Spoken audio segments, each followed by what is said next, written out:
And it was the ninth day, the final day of the Tokyo World Championship 2025. It's been the last 9 days of greatness. And the ninth day was not to disappoint because we had events, we had medals to be taken, medals to be won, and the athletes were still gonna do what it takes on the last day. Let's just focus on this last day on a few events. I'll be summarizing it because it was 3 hours of festivity on the last day, and it's been like that from day one from Tokyo, a great nation that has hosted this event. And it's been a great series World Championship for women. I'll be very particular about that, and I'm specific about Kenya because today the 800 meters medals, gold medals, silver medals, and the bronze were at stake. The lineup, the finalists were there. You saw it. I saw it. It was a packed field, deep. I haven't given them a lot of love all season because it's been an open event until now. Lilian Odira on the starting lineup. Mary Moraa, the defending champion, has shown why she still belongs on the big stage. She came back to life at the right time. She primed herself here. Sarah Moraa, Georgia Bell, Hunter from Britain, gold medalist Kelly Atchison on the show. Weri, what's her name? I'm forgetting. The Swiss, Wero Sadri. She's here, but to me, she had shown signs of not being able. She didn't have experience, but she was here because of time, and it kind of showed. You know what surprised me? Sigay Duguma was not a big factor on this race for strange reasons that I cannot tell. Could it have been the weather? Let's talk of the weather slightly here. It was hot the last few days. Not today, not the last 2 days. It's been pouring. It's been Noah-like experience. The floods were flooding the stadium. It was brutal today, wasn't it? But that was not to deter the 800 meters living up to the hype that I thought was not gonna be. I've been saying it's been a flat event all season. We haven't seen incredible races, incredible times until Kelly Atchison, the gold medalist, showed up, 154. She did that to open her season. She's here in the final. But there was something in that introduction that caught my eye, even in the semis. It seems she was getting fatigued or the pressure was catching up with her. Somebody, my partner in crime here, the biggest fan in this 2025, my wife was like, she looked like she didn't sleep. She looked like she's sleep deprived. She looked stressed. You could see that face when they were being introduced. Was that to bear out in the 800 meters? Mary Moraa takes charge from the get-go, my friend. 55. 55, the first 400 was quick. Mary Moraa was like, I got to take this thing somewhere in the twilight. She paid the ultimate price, of course, at the end. That finish, that sprint for gold, that sprint for any medal, was why this final goes down one of the best you can see in the 800 meters in the women category. 155s, 154, championship record. Who wins this one? Lilian Odira from Migori. Migori. Wow.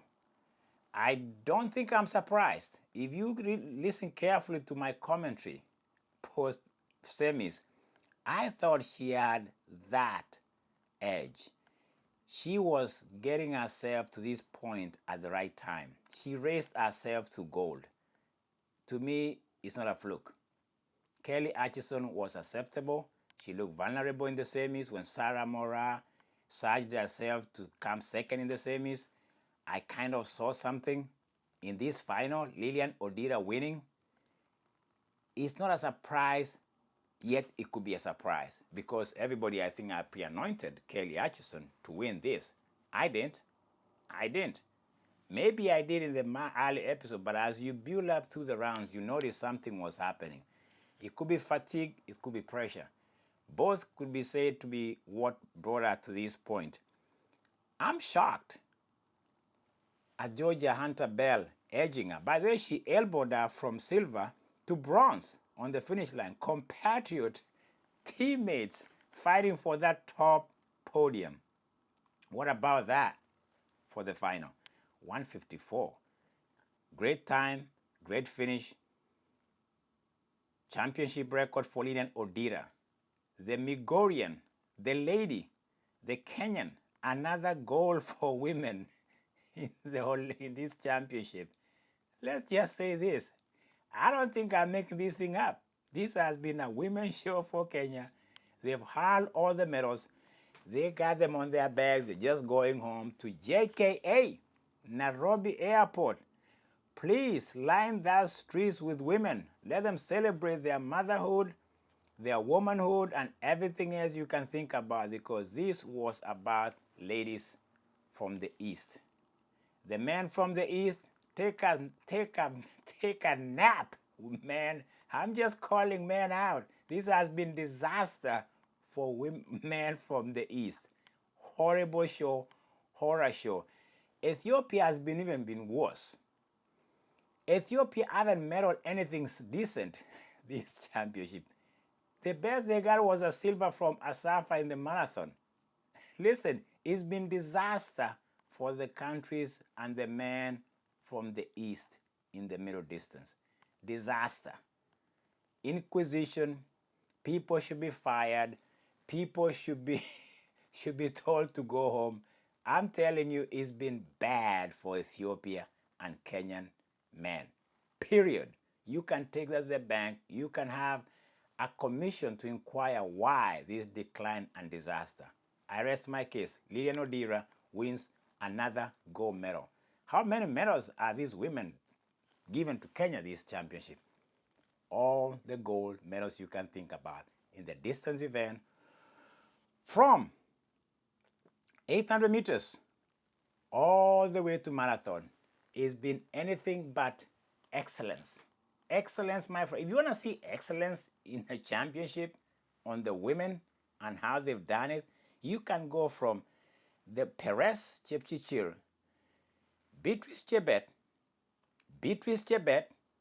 Faith Kipyegon in the 15, and now we have Lilian Odira. Put them up there in Mount Kenya and say this was the year 2025, the year of the women in track and field. They should declare a holiday for women in Kenya today in this championship. I'm just saying that it's a fact. You witnessed it. It's glorious. It's worth celebrating. A day of women in track and field in Kenya, Mount Kenya. Forget about it. They should just call it Mount Women. I'm done with that. The relay 4x4. Did you see that 4x4? In the floods of track and field, in the Red Sea of track and field, it was anything but water. Waterlogged nation of Tokyo. My friend, that was just as exciting. If you watch lane 1, I don't know why you're running in lane 1. You can go to lane 2, it might be better, because that was just anything but. Jesus could have been proud watching these guys walking and running on water, because the last time we checked, he did a good job. But here, we had incredible relay in the 4x4. Rai Benjamin had a good lead, so we thought. But behind him was the African trail of the great sprinters you can see in this side of history.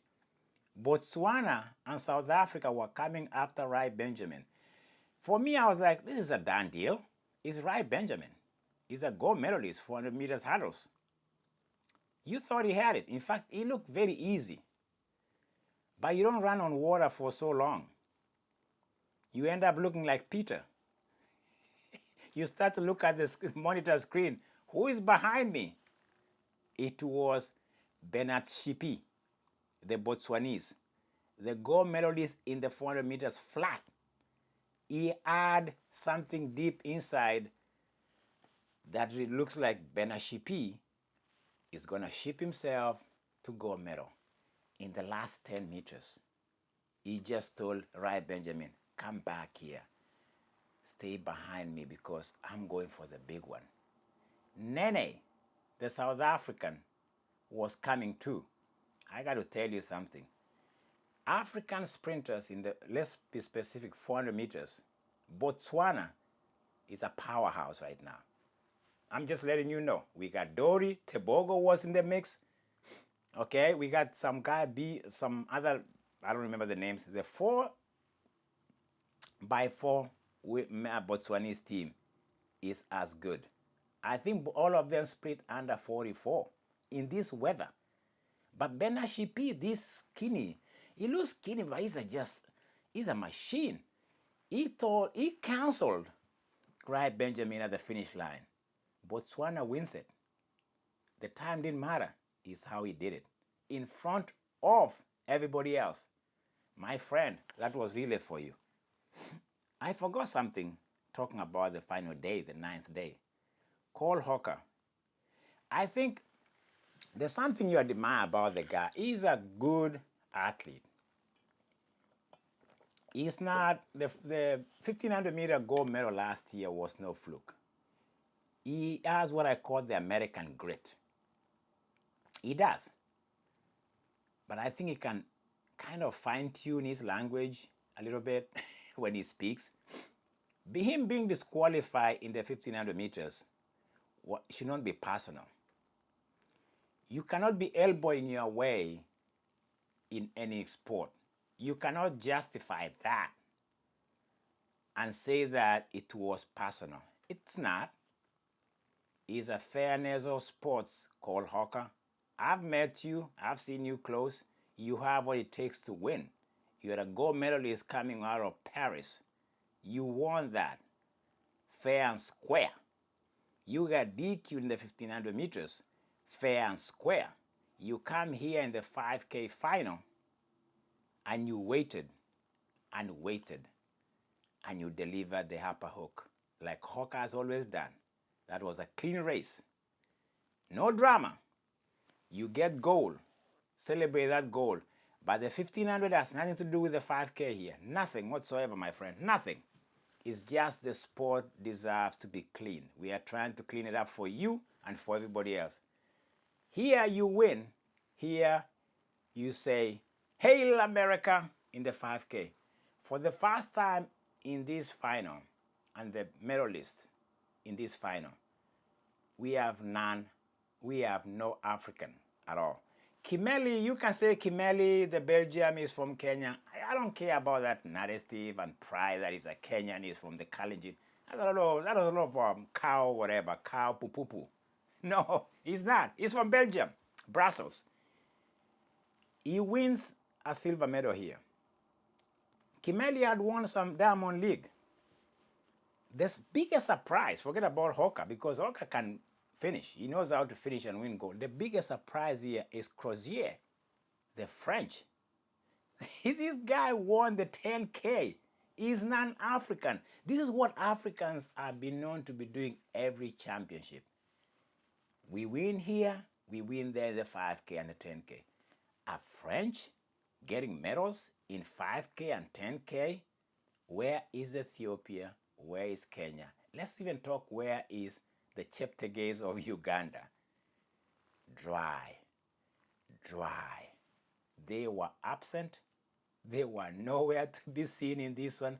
I think top 5 was non-African teams. Nico Young made a surge. There was Fisher making some run. We had some guy, what's his name, Kiplangat or Kipsang. The only Kenyan survived to this round of the final. My friend, the only goal for Kenya is Emmanuel Wanyonyi. That's it. The pride of Mount Elgon. Wow, we've come a long way to the low for Kenyan athletes in the men category. That's it. They should even take a boat with the Ethiopians and go back home. Really, they don't deserve to fly home.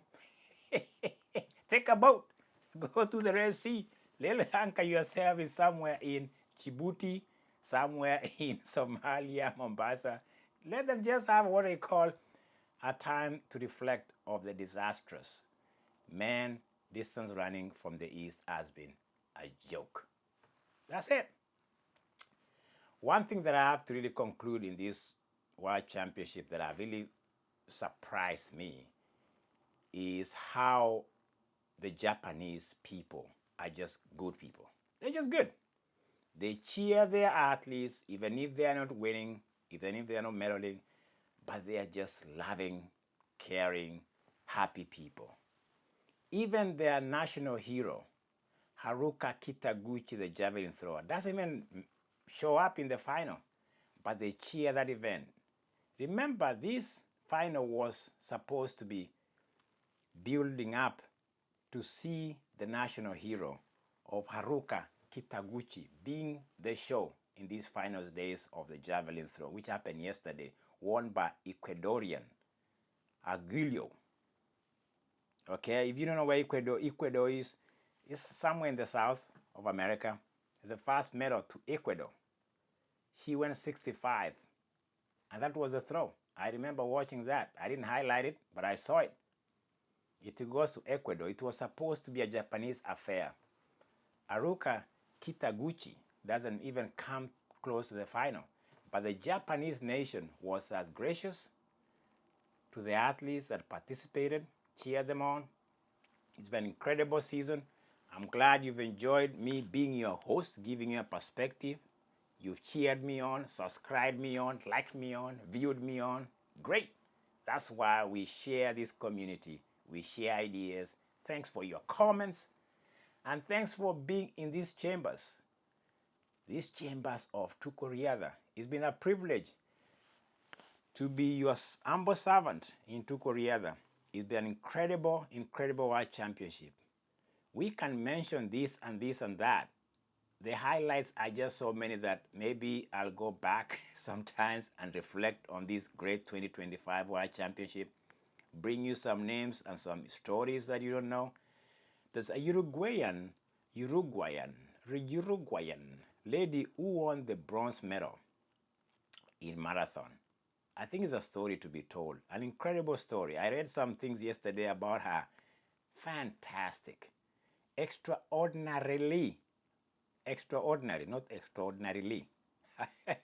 She's a great human being that represents a great nation, Uruguay. The first medal in that event, in a almost, they could say, in an early phase of marathon career. She runs a 2:27 for a bronze medal. What a story. What a story. The other story for me in marathon is Simbu, that capsulated the marathon event. That finish, that sprint, wow. You saw my episode. Go check it out. I think it was one of my best commentary I've done in marathon. I enjoyed it. I don't know how it came out to you guys, but that marathon 1-2 to Pedros, the German, and is it Petro? Yeah, it was Petros the German and the Tanzanian Simbu, Alphonse. For me, this show has been a privilege to be part of it. It's been a journey I've enjoyed. The finals were great. 4x1, 4x4, everything that happened today. And decathlons goes to German, by the way. Did you see that decathlon? These guys, man, you have 10 events. You finish with 1,500 meters. Did you see those guys saying, why are we running 1,500 meters? They were exhausted. Some of them had to be wheeled out. The German winner could not walk himself off the track. Woo! I'm exhausted thinking about it. I enjoyed. I'm high. Let me get some lows. Okay? It's been a privilege, guys. Namaste. Talk to you later.